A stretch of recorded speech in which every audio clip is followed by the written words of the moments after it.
guys, welcome back to another episode of Freewheeling. I'm Dr. Dave Nichol, and this is a show where we answer your veterinary business or life questions. Now, a question from today actually came from one of my sessions. I'm here at the Fetch DVM 360 conference. You're going to pan it round and shows it. We're right in the exhibit hall here right now.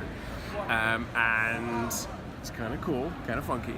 And in the session last night, I was asked a question, which I thought was a brilliant question, a good one to share with you guys. How do you know if you're the problem as the leader? You know, and a lot of times in my sessions, it winds up being about bashing the staff, which is kind of ironic since everything flows from you as the leader, okay? So I thought that was a super insightful question. So how do you answer that? And so this comes down to self-awareness. And I think that's the first thing, the hardest thing. And this was the piece of advice I gave, right? You know, if you have one person who is causing problems in your team, like there's one source of the stress and it's one of your team members, then it's probably a reasonable assumption that it's that person that's the cause of the issues and you should deal with that person. If you have multiple issues occurring in your team, so it might be the form of absenteeism, it might be the form of people leaving, you know, you're having to recruit, there's a revolving door. If you feel a little awkward that you're posting job ads too frequently, and that's happening over and over, and you're starting to ask yourself questions like, why do these people not hang around? Or why do they not want to show up to work? Or, you know, I wish I could just find people these days who would work hard. Then I would have this sneaking, nagging concern in the back of my mind that it might not be the people. And say, if you start a day and it seems like everyone else is being an asshole, it's probably not everyone else. Like, you ever have days like that? Like, I used to have them all the time. Well, not all the time, but enough times you'd recognize the pattern. You go, you know, if you have one client who's been a bit snarky, that's one thing. If you have 3 or 4 and you're getting to the point of thinking, actually, probably it's me that's the issue. I think the exact same thing is true when you're managing, you're leading people. So that would be the first thing. How do you know? Just look around you, okay? Now, that takes you to be self-aware.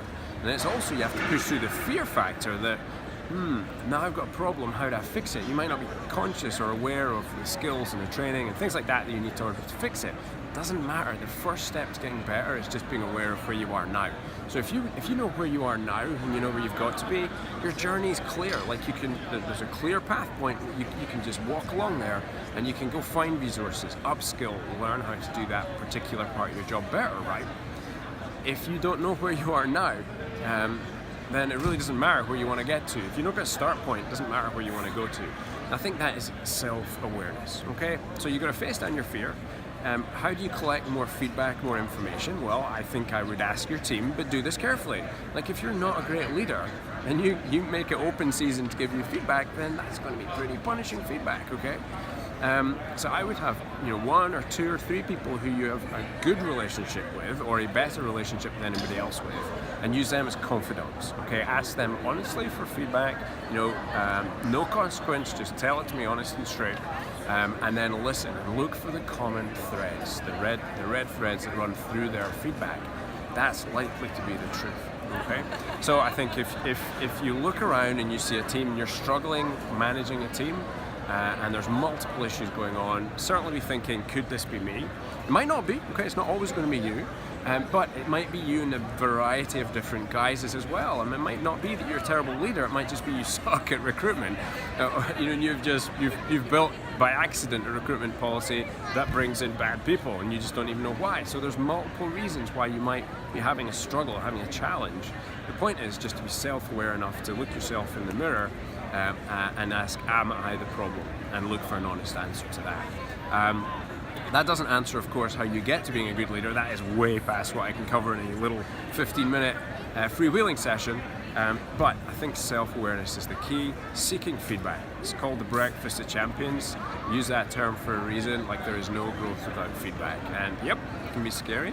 Yep, you can hear some uncomfortable things, but if you're willing to stare those things down and address those fears, you will improve. There's just no question about that. All right, so that's it from me, Kansas City. I'm just about to jump in to do my practice management sessions. I hope that was useful to you guys. Let me know what you think in the comments. Don't forget to follow and subscribe on either YouTube or on SoundCloud or on iTunes. And I will see you in the next episode. So until then, be safe, be well, be happy. Dr. Dave out.